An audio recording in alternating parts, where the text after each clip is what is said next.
देवराज की अनुमति से ही माँ को यहाँ से लेकर जाऊंगा।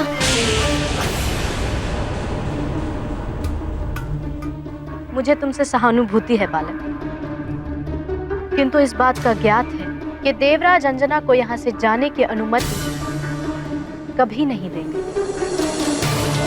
क्योंकि मैं तुम्हें इंद्रदेव तक पहुंचने ही नहीं दूंगी और तुम्हें 5 दिनों तक उलझाए रखने के लिए एक सेवक ही पर्याप्त है।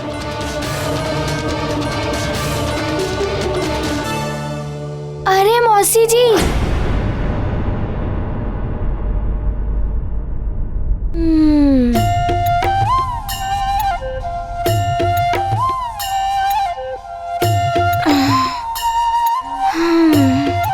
ये अतिथि गृह तो बड़ा ही सुंदर है, किंतु माँ के बिना ये गृह की सुंदरता व्यर्थ ही है।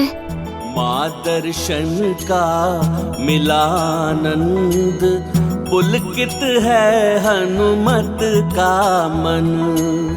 सरल हृदय से पूछा प्रश्न, उर्वशी छुपा रही विष का दंश।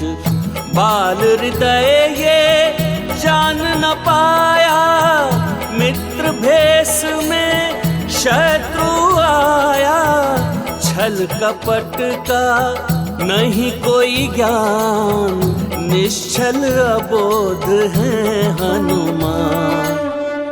अब सबसे पहले तो ये ज्ञात करना होगा कि देवराज इंद्र कब लौटेंगे और मैं उनसे कहाँ मिल पाऊंगा। मैं तब तक कुछ और सोचता हूँ।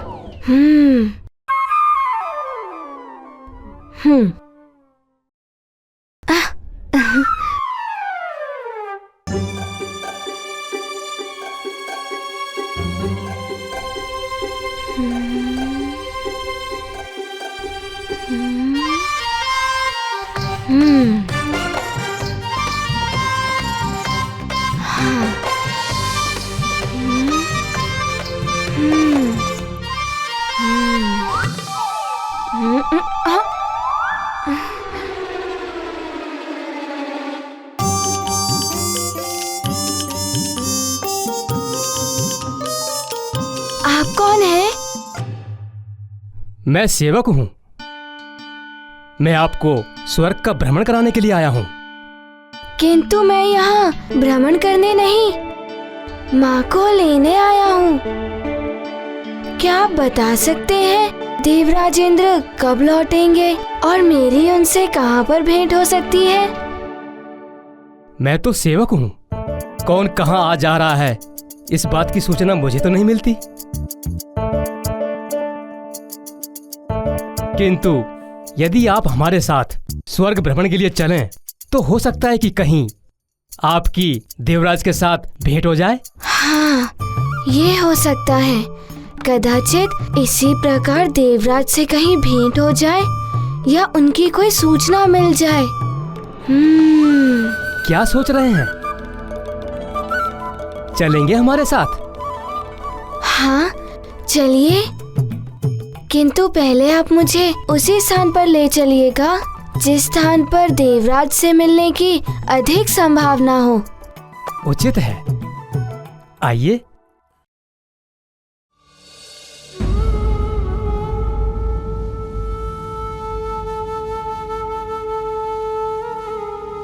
ये कैसी विडंबना है। मेरा पुत्र यहाँ स्वर्ग में होते हुए मेरे पास नहीं रह सकता। पुंजिक स्थला, तुम माँ होकर भी अपने पुत्र के जीवन को संकट में क्यों डालना चाहती हो? ये तुम क्या कह रही हो? कैसा संकट? स्वर्ग के नियम कितने कठोर हैं, ये तो तुम्हें ज्ञात है ही। और उर्वशी के हठ को भी तुम जानती हो। देवराज को भी उसकी बातें माननी पड़ती हैं। यदि ऐसे में हनुमान यहाँ से 5 दिन में नहीं गया तो क्या होगा? तो मैं क्या करूं? मुझे तो कुछ समझ में नहीं आ रहा। तुम्हारी पुरानी सखी हूं, इसलिए तुम्हें सतर्क करना मेरा कर्तव्य था। अब तुम्हें क्या करना है और तुम्हारी सहायता कौन कर सकता है, ये तुम्हें ही सोचना होगा।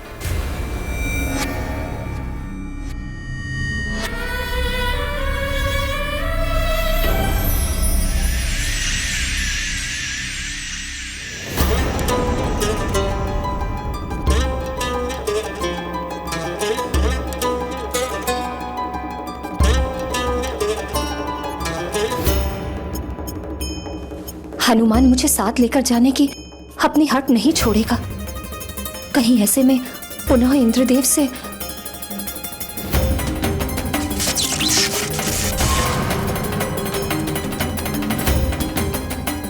नहीं नहीं,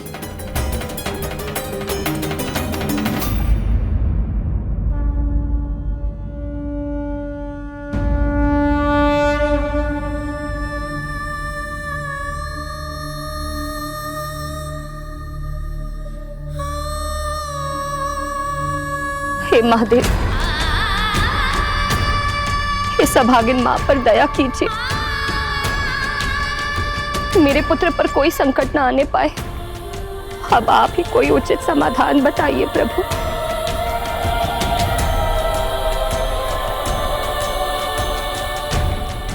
ये देखिए, दूध की नदी लड्डुओं के पर्वत से आती है ये। अरे वाह, दूध की नदी।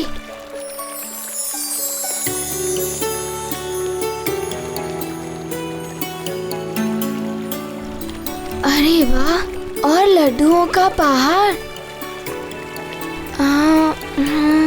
किंतु आप मुझे यहाँ क्यों लाए हैं?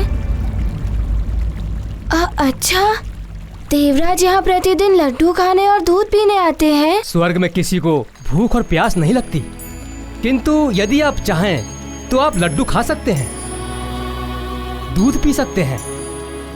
लड्डू तो मुझे अच्छे लगते ही हैं, किंतु माँ के हाथ के बने हुए। वैसे भूख तो मुझे बहुत तीव्रता से लगी है। जब तक मुझे माँ को यहाँ से ले जाने की अनुमति नहीं मिल जाती, तब तक मैं कुछ ना ही खाऊंगा और ना ही पीऊंगा। पुनः सोच लीजिए, स्वर्ग की ये वस्तुएं धरती पर नहीं जा सकती।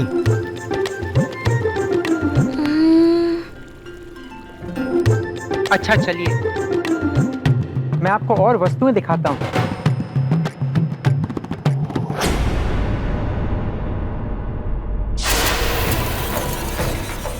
बहुत अच्छे सेवक, इसी प्रकार 5 दिनों तक उलझाए रखो हनुमान को। किंतु यदि इसी मध्य देवराज लौट आए तो उनके लिए भी कुछ व्यवस्था करनी होगी मुझे।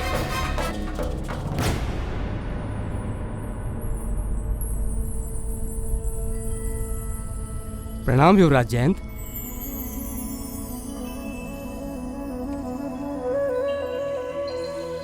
मैं जयंत हूँ, देवराज इंद्र का पुत्र। तुम हनुमान हो ना?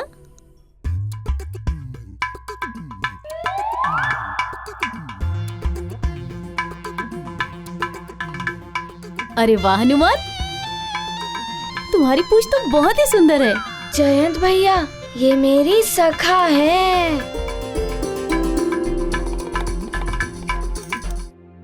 अच्छा हुआ जयंत भैया, आप मुझे मिल गए। मुझे आपके पिताश्री से मिलना है। क्या आप बता सकते हैं कि आपके पिताश्री कहाँ हैं?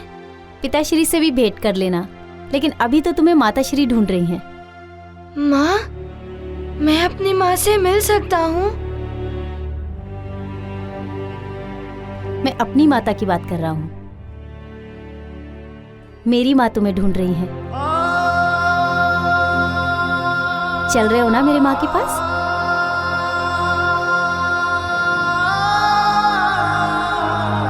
चलो।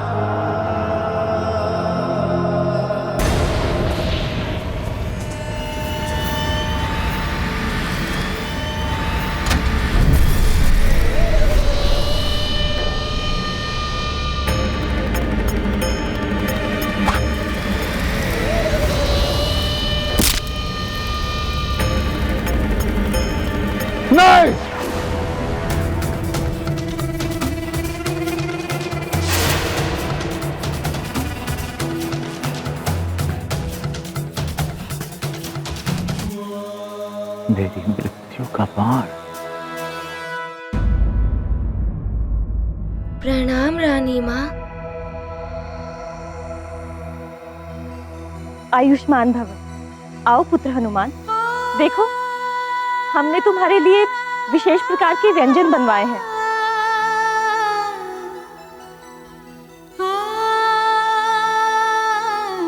पुत्र जयन, आओ, ये भोजन आपको भी रुचिकर लगेगा। आओ।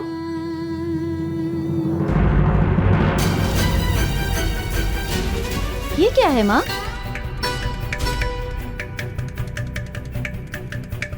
आपको तो ज्ञात है ना कि मुझे दूध के व्यंजन तनिक भी अच्छे नहीं लगते, और खीर देखकर तो खाने का मन ही नहीं होता।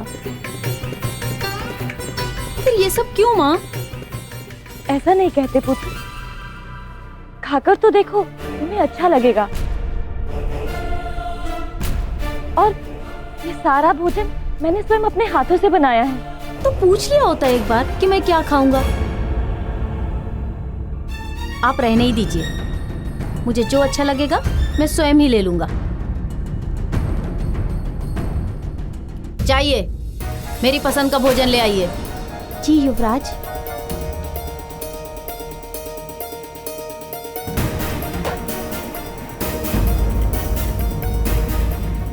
पुत्र हनुमान, तुम तो मेरे हाथों से बना हुआ भोजन ग्रहण कर लोगे ना? महारानी माँ, माँ के हाथों में अमृत होता है। माँ के हाथों का बनाया हुआ भोजन सारे संसार में रुचिकर होता है। मैं आपके भोजन का अनादर नहीं कर सकता।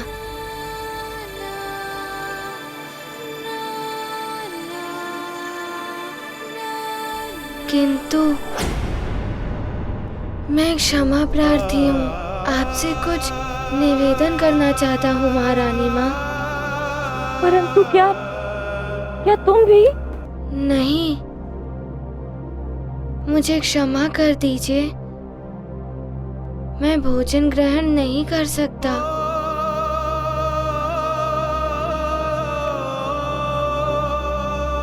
इसलिए नहीं कि ये भोजन रुचिकर नहीं है। आपने भी मेरी माँ के भांति प्रेम से ये भोजन बनाया है हम दोनों के लिए।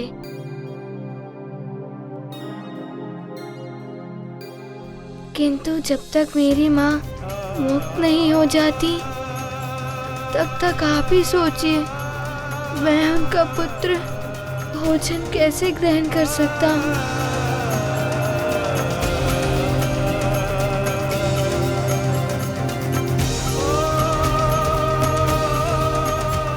मैं एक निवाला भी नहीं खा सकता। जब तक माँ मुक्त नहीं हो जाती, तब तक मेरा किसी कार्य में ध्यान भी नहीं लग सकता। प्रेम भाव से जो भी बनाती, माँ भोजन में अमृत मिलाती। मात प्रेम जो समझ न पाया, भाग्यहीन वो कहलाया। हनुमत करते माँ का ध्यान, कैसे ग्रहण करें पकवान। माँ को बंधन मुक्त करेंगे, फिर हनुमत निज भूख हरेंगे। गाथा महाबली हनुमत की, रुचिकर लीला राम भगत की। जय जय जय रघुनंदन राम, जय जय जय महाबली हनुमान।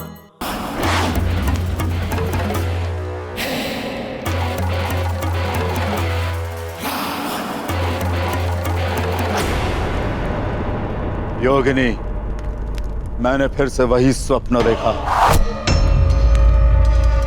वही पूछ, जलती हुई लंका। क्या है स्वप्न का अर्थ योगिनी?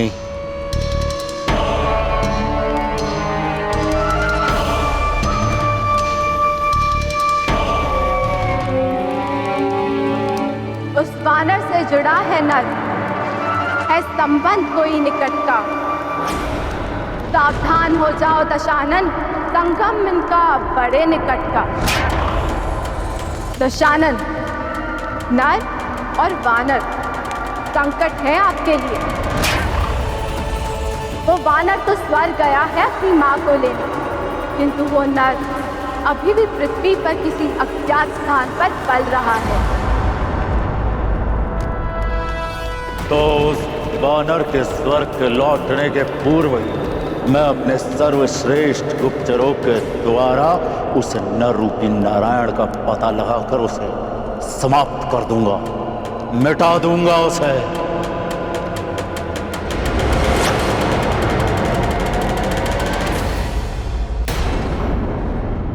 मात्र प्रेम की ऐसी भावना, स्वर्ग में तो ऐसी भावना दिखाई ही नहीं देती।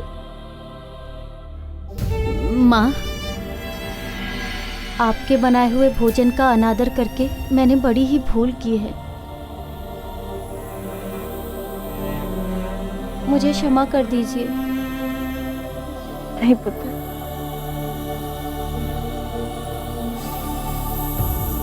हनुमान, तुमने मेरे नेत्र खोल दिए हैं, माँ की ममता से अवगत करा दिया है। मैं सदैव तुम्हारा आभारी रहूंगा।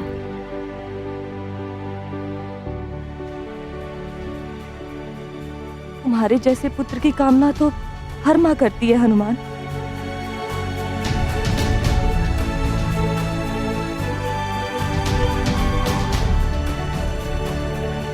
महारानी माँ, मुझे देवराज जी की प्रतीक्षा है। वे कब लौटेंगे? हाँ हनुमान, देवराज जैसे ही आएंगे मैं स्वयं उनसे तुम्हारी भेंट करवाऊंगी और तुम्हारा पक्ष भी रखूंगी। हनुमान, संसार में हनुमान जैसा पुत्र जिस माँ का हो, उस माँ को कोई कैसे उसके पुत्र से दूर कर सकता है। मुझे विश्वास है विजय तुम्हारे उस विश्वास की होगी जिसके भरोसे तुम यहाँ स्वर्गलोक तक अपनी माँ को लेने के लिए आ गए। क्या किसी को ज्ञात है देवराज कब लौटेंगे?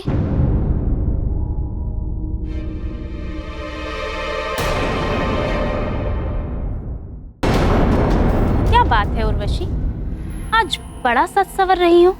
बहुत दिनों से कहीं भ्रमण पर नहीं, नवग्रहों की बिगड़ी दशा, प्रलय का भय, यही सब चल रहा था ना।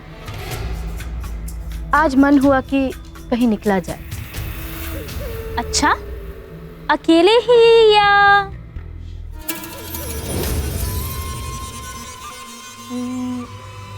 मन तो है कि इंद्रदेव को साथ ले जाए,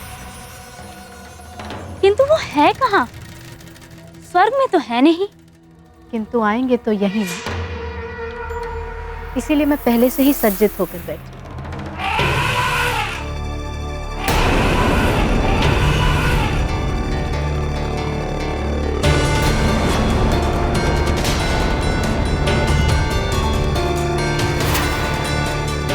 वाह, बड़ा सच्चा है तुम्हारा प्रेम।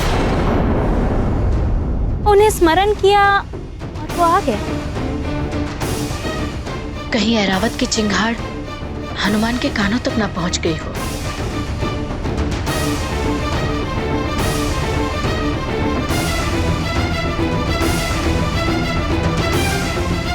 मैं जानती हूँ तुम्हारा ये प्रेम इस समय मात्र हनुमान को देवराज से दूर रखने के लिए। ये तो उसी श्वेत गजराज की ध्वनि है। हाँ हनुमान, लगता है देवराज आ गए हैं। अब आज पहले दिन ही तुम्हारी उनसे भेंट हो जाएगी।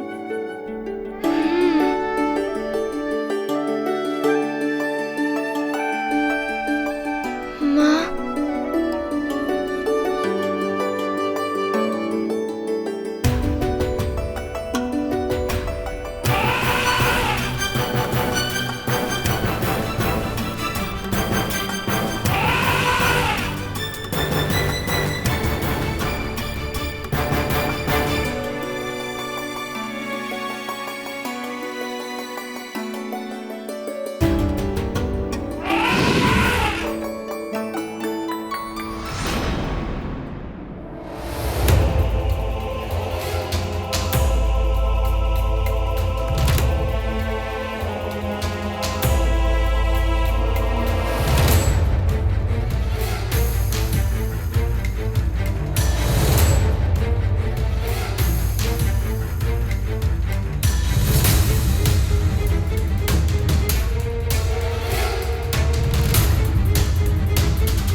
अतिरिक्त ये अनुमति कोई नहीं दे सकता। स्वर्ग की एक मर्यादा है, मृत्यु और सद्गति के बिना कोई भी मनुष्य यहाँ 5 दिन से अधिक नहीं रह सकता।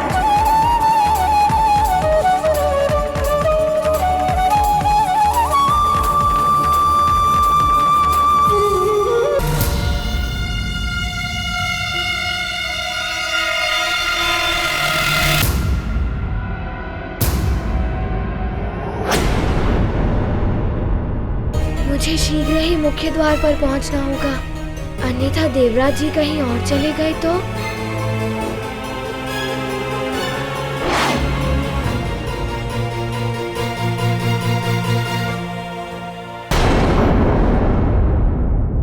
प्रणाम देवराज। आपकी प्रतीक्षा में तो मेरे नयन ही बोझिल हो गए। अच्छा, तो वो तुम हो। देवर्षि नारद ने बताया था कि स्वर्ग द्वार पर कोई मेरी प्रतीक्षा कर रहा है। देवराज इंद्र, स्वर्ग लोक में आपकी कोई प्रतीक्षा कर रहा है। आप शीघ्र ही स्वर्ग लोक पहुंचिए। मुझे तनिक भी आभास नहीं था कि द्वार पर तुम मेरी प्रतीक्षा कर रही होगी, वो भी ऐसे रूप श्रृंगार में, मोहिनी भाव भंगिमा के साथ। देवराज, आपकी प्रतीक्षा में तो मेरे नयन द्वार पर ही टिके रहते हैं। आपके बिना ये स्वर्ग लोक भी मुझे सूना सूना सा लगता है।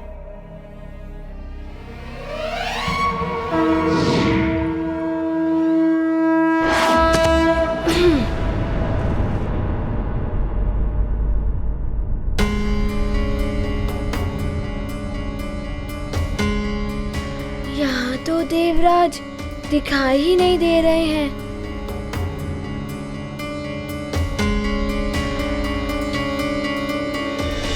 क्या हुआ हनुमान, तुम यहाँ क्या कर रहे हो? प्रणाम। मैंने ऐरावत की चिंगारने की ध्वनि सुनी थी। क्या देवराज आए हैं क्या? कहाँ है वो?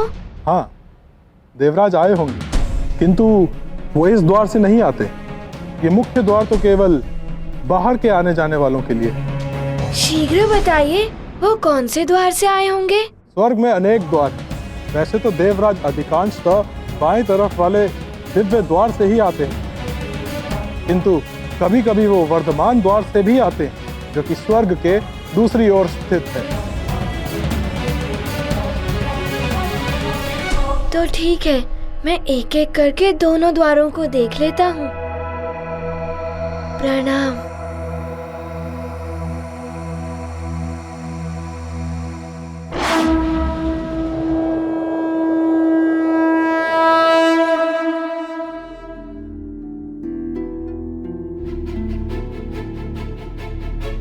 देवराज, जब से नवग्रहों की स्थिति बिगड़ी है, आप उद्वेलित रहते थे। एक पल के लिए भी विश्राम नहीं किया आपने। अब जब सब कुछ ठीक हो गया है, मैंने नंदनवन में विशेष नृत्य का आयोजन किया है। इससे आपका क्लांत मन प्रफुल्लित हो उठेगा।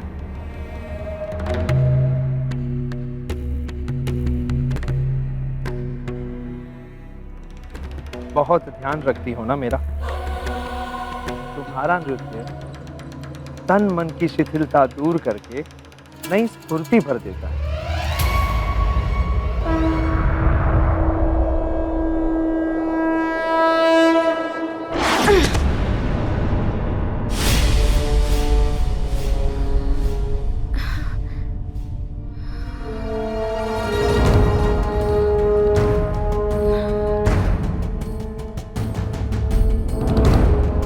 इस दिव्य द्वार पर तो कोई भी नहीं है। अब शीघ्र ही वर्धमान द्वार पर जाना होगा। या! तो चले नंदनवन।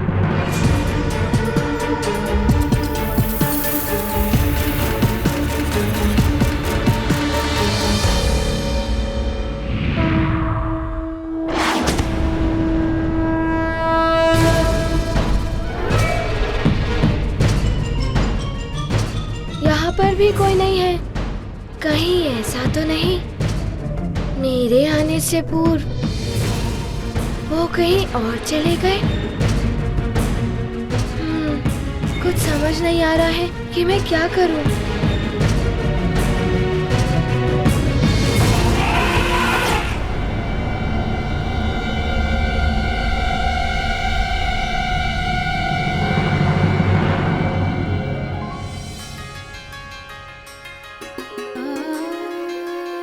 ऐरावत, गजराज, ऐरावत!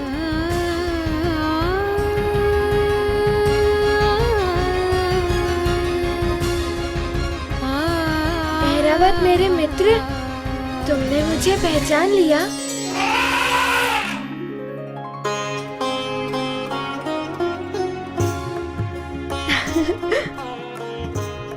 ऐरावत मित्र, मैं स्वर्ग में अपनी माँ को ले जाने के लिए आया हूँ, किंतु देवराज की अनुमति के बिना मैं उन्हें ले जा नहीं सकता। तुम्हारी चिंगार सुनकर मुझे लगा कि देवराज तुम्हारे साथ ही होंगे। ऐरावत, यहाँ के नियम तो बड़े ही कठोर हैं। मुझे माँ के पास रहने ही नहीं दिया जा रहा है। तुम्हें भी दुख हुआ ना ये सुनकर?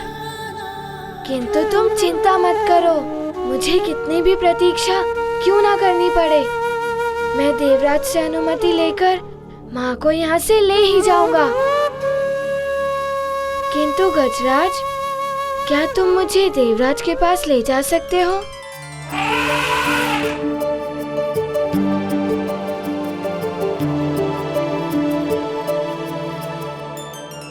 सूंड पर से बैठूं या सीधे ही? हाँ?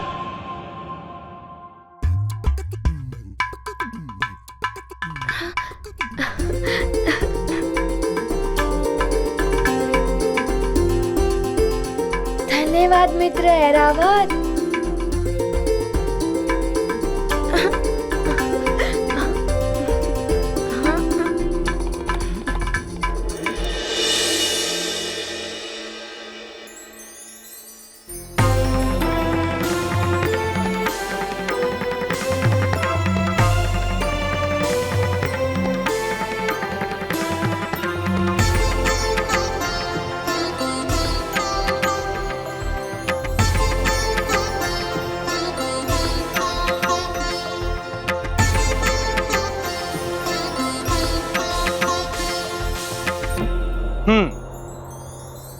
लगता है सच में तुमने विशेष नृत्य का आयोजन किया है मेरे लिए।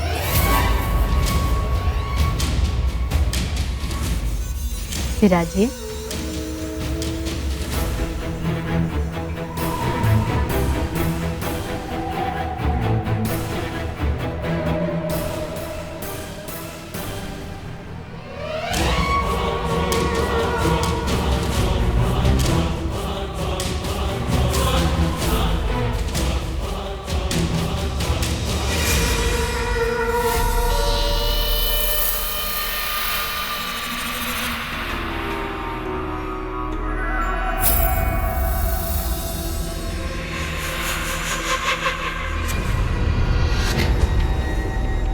नृत्य तो विशेष है देवराज, किंतु इस विशेष नृत्य के बीच कोई व्यवधान ना आए, ऐसी व्यवस्था करनी होगी आपको। अवश्य।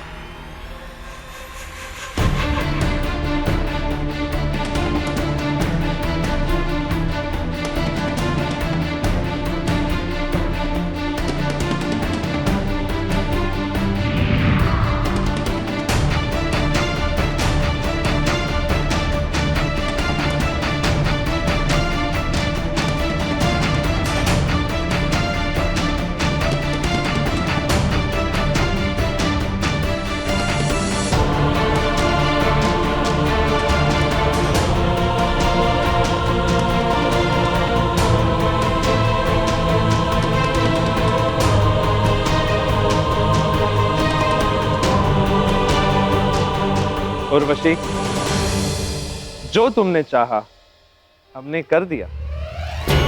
चलायमान हो गया है अब ये पूरा नंदन वन, एक स्थान से दूसरे स्थान पर भ्रमण करता है।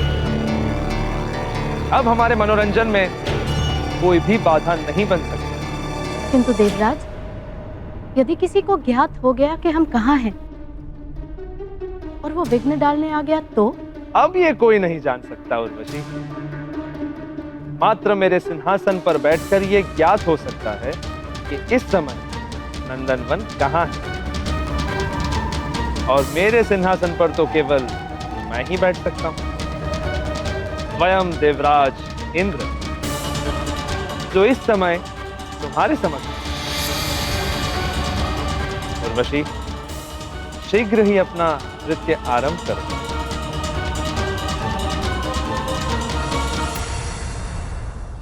अब हनुमान यहाँ नहीं आ पाएगा। मैं इंद्रदेव को अपने नृत्य और रास के रंग में ऐसा उलझाए रखूंगी कि 5 दिन कब निकल जाएंगे पता ही नहीं चलेगा, और तब हनुमान को वापस लौटना ही पड़ेगा।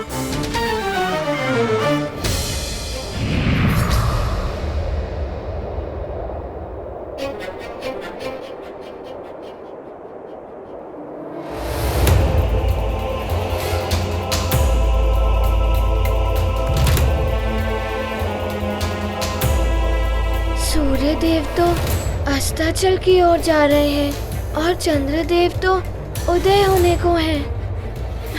क्या करूं? ए मित्र ऐरावत, शीघ्र चलो ना। यदि दूसरा दिवस भी निकल गया तो मात्र 3 दिवस ही बचेंगे। किंतु मुझे माँ को ले जाने के लिए उनकी अनुमति भी लेनी है। जब तक तुम मेरे साथ हो, मुझे आशा है कि तुम हो तो मेरी देवराज इंद्र से शीघ्र भेंट होगी।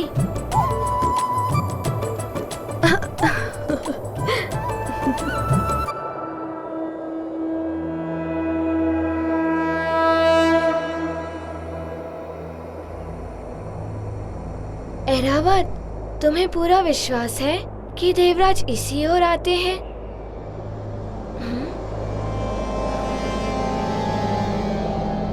किंतु यहाँ तो कुछ दिखाई भी नहीं दे रहा है।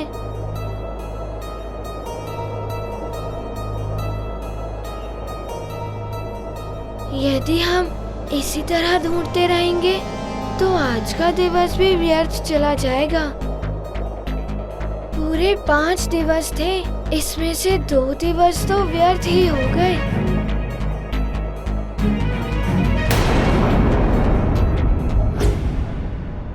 क्या हुआ ऐरावत मित्र, रुक क्यों गए? क्या बता सकते हैं देवराज इंद्र कहाँ है? देवराज अभी जिस स्थान पर हैं, वो चलायमान रहता है। देवराज की इच्छा अनुसार अपना स्थान परिवर्तित करता रहता है। तुम उन तक नहीं पहुंच पाओगे। अगर उन तक पहुंचना है तो सीधे राजभवन चले जाइए। वो जब भी स्वर्ग लौटते हैं, एक बार राजभवन अवश्य जाते हैं।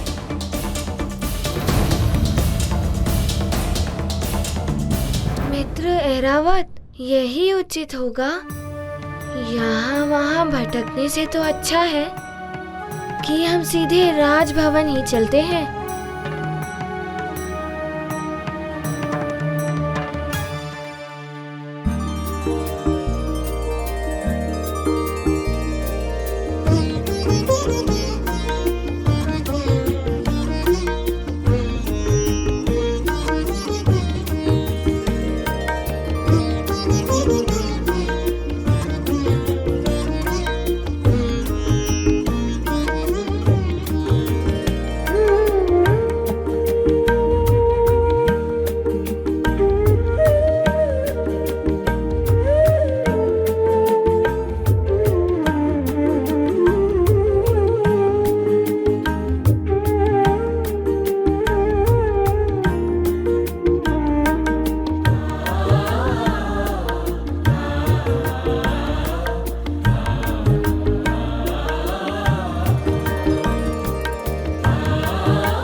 पृथ्वीवासी वानर मुझ जयंत को संस्कार की सीख दे रहा था, जो देवराज का पुत्र है और भविष्य का होने वाला देवताओं का राजा भी है।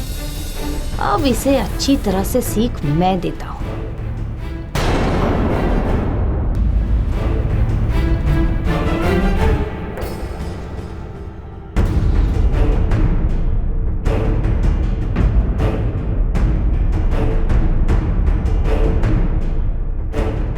ऐरावत, रुक जाओ।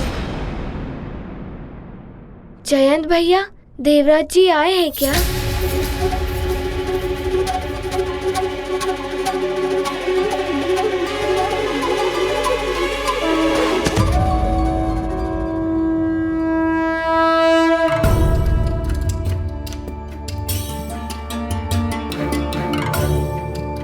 किंतु तुम तो ऐरावत के साथ थे ना, फिर भी तुम्हें वहां तक नहीं ले जा पाया।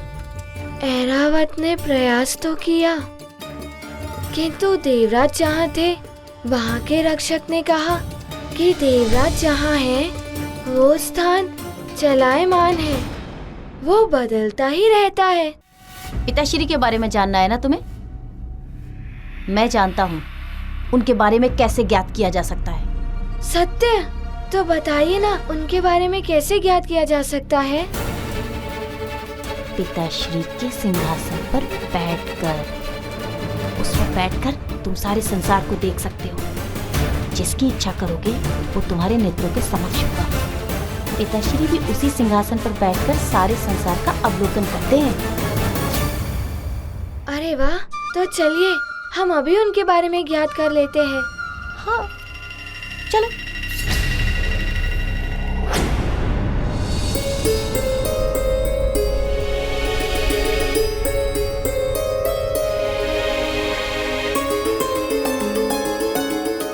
मुझे अविलंब उनके पास जाना चाहिए।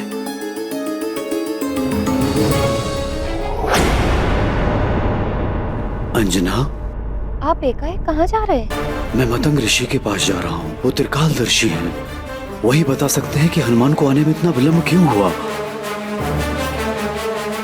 और उन्होंने यहाँ से जाते समय कहा था कि हनुमान के साथ लक्ष्मी आ रही है। उनके ये कहने का अर्थ क्या था, ये भी ज्ञात कर लूंगा। किंतु यदि आप यहाँ से चले गए और यहाँ कोई उपद्रव हो गया तो? महाराज प्रणाम। प्रणाम महारानी जी। ज्ञात हुआ है कि सुमेरु के वनों में शांति छा गई है और वहां राक्षसों के हलचल की कोई सूचना नहीं मिली है। ऐसा लगता है कि जैसे सारे राक्षस वापस लौट गए हैं। अब सुमेरु पर राक्षसों का संकट दिखाई नहीं पड़ता। मंत्री जी, झंझावात से पहले सब शांत हो जाता है। बड़ा संकट बिना किसी हलचल के आता है। ये कहीं कुछ ऐसे ही संकट का संकेत तो नहीं?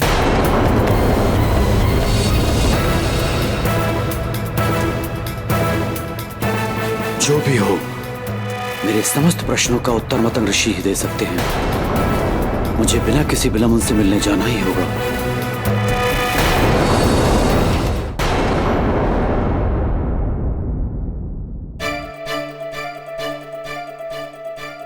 जयंत भैया, शीघ्र चलिए ना, हम देखते हैं कि देवराज कहाँ है। हनुमान, मैं तो देवसभा में जा सकता हूँ, किंतु ये रक्षक तुम्हें नहीं जाने देंगे। वो आप मुझ पर छोड़ दीजिए, आप जाइए, मैं वहाँ स्वयं आ जाऊंगा।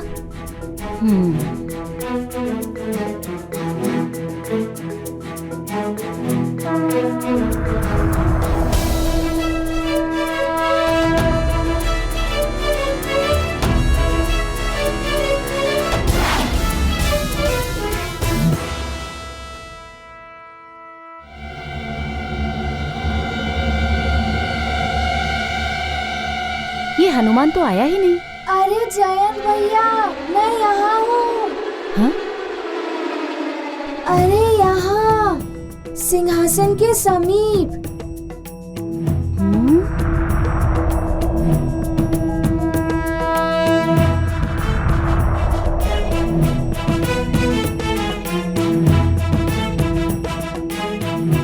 अरे वाह हनुमान, तुम तो बड़ी चतुराई से यहाँ आ गए।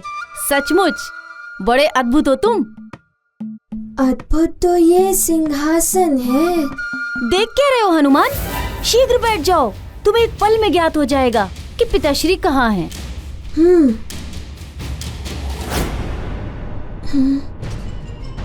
कहीं ऐसा तो नहीं कि देवराज के सिंहासन पर उनकी अनुमति के बिना बैठकर मैं कुछ अनुचित कर रहा हूँ।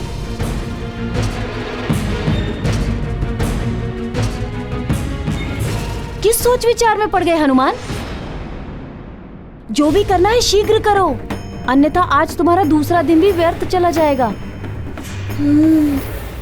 आपने सत्य कहा जयंत भैया। मुझे माँ की मुक्ति के लिए कुछ भी करना पड़े मैं कर लूँगा, चाहे मुझे कोई दंड भी सहना पड़े मैं सह लूँगा।